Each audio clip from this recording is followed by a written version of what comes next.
नमस्कार दोस्तों, कहानियां सुनो चैनल में आपका एक बार फिर से स्वागत है। शहर की आखिरी बस रात 11:40 पर निकलती थी। सर्दी की वजह से सड़कें सुनसान थीं। लोग घर लौट चुके थे, लेकिन बस डिपो के कोने में एक लड़की बैठी थी। सादगी से कपड़े पहने, कंधे पर स्कूल की पुरानी बैग टांगे, आंखों में थकान, लेकिन चेहरे पर हिम्मत की हल्की सी चमक। उसका नाम था नेहा। 20 साल की एक कॉलेज स्टूडेंट। दिन में पढ़ाई, शाम को एक छोटी कैंटीन में नौकरी। फीस भरने का संघर्ष, घर का किराया, मां की दवाइयां, सब कुछ उसी के कंधों पर था। आज भी शिफ्ट देर तक चली और आखिरी बस ही उसकी उम्मीद थी। नेहा बस में चढ़ी और पिछली सीट पर बैठ गई। बस लगभग खाली थी। सिर्फ 2 लोग और थे, एक बुजुर्ग यात्री और एक नीली शर्ट पहने चुपचाप सीट के कोने में बैठा एक अनजाना लड़का शायद 25 से 26 साल का होगा। चेहरा थका हुआ, आंखों में एक छुपा हुआ दर्द, लेकिन शांत, बिल्कुल शांत। नेहा ने उसे बस एक नजर देखा और अपनी तरफ खिड़की से बाहर देखने लगी। बस चलते चलते शहर के बाहर के इलाके में पहुंची। अचानक 2 लोग चढ़े, गले में दुपट्टा लपेटे, आंखों में नशा, हाथ में बियर की बोतल। कंडक्टर ने कहा, भाई रात के इस वक्त शराब लेकर बस में चढ़ना मना है। लेकिन उनमें से एक चिल्ला पड़ा, ज्यादा समझ मत दिखा, अपनी ड्यूटी कर और चुपचाप बैठ। कंडक्टर डर गया। रात में ऐसे यात्री कई बार परेशानी करते थे। नेहा को हल्की घबराहट हुई। उसने बैग कसकर पकड़ लिया।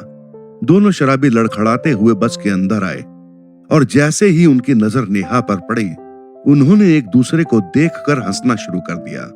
उनमें से एक बोला, अरे वाह, रात में इतनी खूबसूरती, क्या सफर लग रहा है। नेहा का दिल धड़कने लगा। वो सीट से सट कर बैठ गई। नीली शर्ट वाला शांत लड़का अब भी चुपचाप कोने में बैठा था। दोनों शराबी नेहा के पास आए। कहां जा रही हो डॉल, चल हम छोड़ देते हैं। नेहा ने कांपते हुए कहा, कृपया दूर रहिए। वे हंसने लगे। बस में बुजुर्ग डरे हुए थे, कंडक्टर भी बेबस।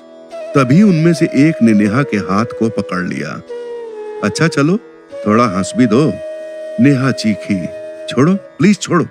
कंडक्टर बोला, देखो भाई, लड़की है। लेकिन शराबी ने धक्का देकर कहा, तू बीच में मत बोल, बस चला। नेहा रो पड़ी, डर से कांपने लगी और अभी तक शांत बैठा वो अनजान लड़का धीरे धीरे खड़ा हो गया। लड़का खड़ा हुआ और धीरे से बोला, हाथ छोड़ दो उसका। शराबी हंस पड़े, तू कौन है? उसका बॉयफ्रेंड, हीरो बनने आया है। लड़के ने फिर से शांत स्वर में कहा, आखिरी बार कह रहा हूं, हाथ छोड़ दो। लेकिन इस बार शराबी गुस्से में आ गया। उसने बोतल उठाई और लड़के पर हमला कर दिया।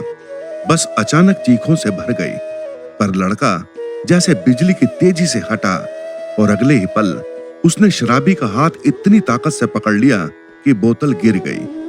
दूसरा शराबी आगे बढ़ा, लेकिन उस लड़के ने उसे ऐसा धक्का दिया कि वो 2 सीट दूर जाकर गिरा। बस में हलचल मच गई। कंडक्टर चिल्लाया, अरे रुक जाओ, बस रोकता हूं।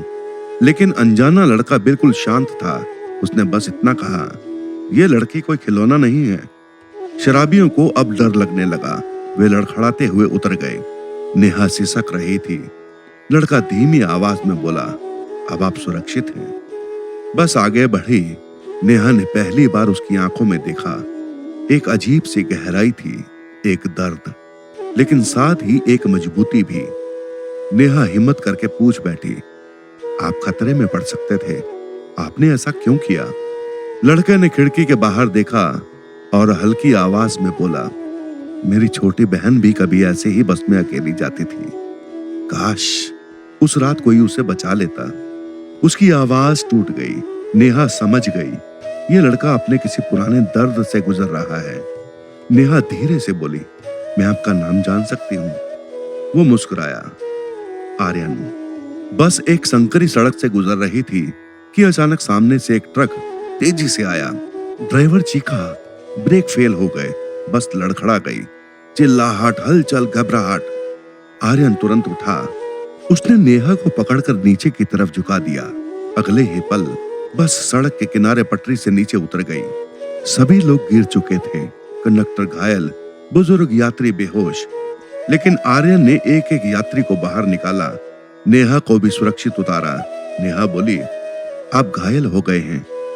आर्यन के हाथ से खून बह रहा था, लेकिन उसने बस इतना कहा, जब तक आप सब सुरक्षित नहीं हो जाते मैं यहीं रुकूंगा। कुछ देर में पुलिस आई, सब लोग बाहर थे। पुलिस ने ड्राइवर से सवाल किए। तभी इंस्पेक्टर ने नेहा व आर्यन को बुलाया। आप दोनों वही लोग हैं ना जिन्हें उन 2 शराबी लड़कों ने छेड़ा था? नेहा बोली, हाँ सर, इस लड़के ने मुझे बचाया। इंस्पेक्टर तुरंत चौंक गया। ये लड़का, ये तो आर्यन मेहरा है। नेहा चौंकी, आप जानते हैं इन्हें? इंस्पेक्टर बोला, ये एक बार पुलिस ट्रेनिंग में राष्ट्रीय स्तर पर सम्मानित हो चुके हैं। 2 साल पहले इनकी बहन की हत्या बस में छेड़छाड़ करने वालों ने की थी। तभी से ये इंसाफ और मदद के लिए अकेले ही लड़ रहे हैं। नेहा की आंखों से आंसू टपक पड़े। आर्यन ने धीरे से कहा, मेरी बहन चली गई, पर मैं किसी और बहन को नहीं खोने दूंगा। नेहा ने कांपते हाथों से उसका हाथ पकड़ा। आज अगर आप ना होते तो मैं भी शायद। आर्यन बोला, आप सुरक्षित हैं, बस यही काफी है।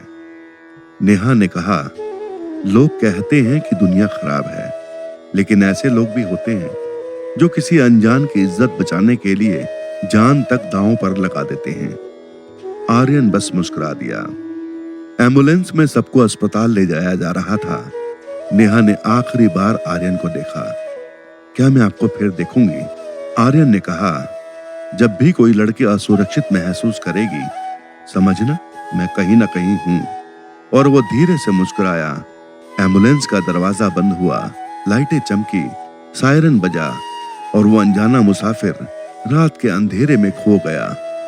बस पीछे नेहा के दिल में एक नया सम्मान और एक अनकहा रिश्ता छोड़ गया। दोस्तों, दुनिया बुरी नहीं होती, बस अच्छे लोग कम दिखाई देते हैं। और कभी कभी एक अनजान इंसान आपके लिए वो करता है जो अपने भी नहीं करते। यदि हमें दुनिया को बेहतर बनाना है तो बड़े बड़े नियमों की नहीं, बल्कि छोटी छोटी मानवीय संवेदनाओं की जरूरत है। कभी कभी एक छोटा सा नेक काम दुनिया में सबसे बड़ा बदलाव लाने की ताकत रखता है। तो दोस्तों, कैसी लगी आपको हमारी ये कहानी? कमेंट में हमें जरूर बताइएगा। और अगर इस तरह की कहानी आप पसंद करते हैं तो हमारे चैनल को जरूर सब्सक्राइब करें। मिलते हैं अगली वीडियो में, तब तक के लिए धन्यवाद।